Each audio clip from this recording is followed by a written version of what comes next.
Hello, isang mapagpala umaga sa atin lahat. Andito naman kami sa aming bakuran. Ayan, kasama ko ang aking anak. Hinahawang ko yung aming sagingan para noon ay makapagtanim ulit kami ng panibagong puno ng saging dahil iri ay matanda na. Ayan, yung masipag kong anak, pinapatay na yung matandang puno at pagpatak ng ulan, tatamnan uli namin siya ng panibago. Sipag, gandang lalaki. Yan po ang aking anak at siya ay nagwa-warm up dahil siya ang nag-request na siya ang magpapaligo ng baboy ngayon. Yan, kanya kami papunta na sa babuyan. Heto, may papakita pa ako sa inyo na ito pala ay pwede dito sa ating lugar. Heto, lahat may bunga.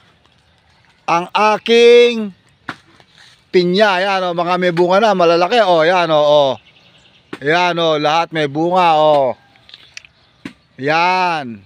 Pwede pala itong pinyang ito sa lugar natin, namumunga pala sila, dami, lahat na yan may bunga, meron kaming ilang punong tanim dito pinya, pero lahat sila ay namunga.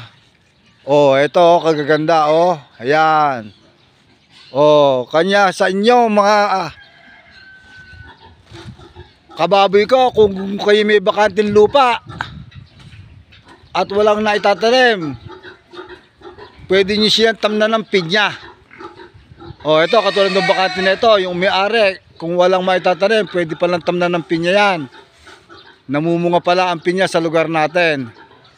Heto, may buwig na naman pala ako na saging dining malaki.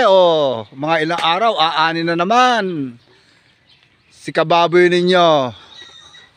Okay, heto, ayan, malapit nang matapos. Malapit na kami magsimula sa baboy.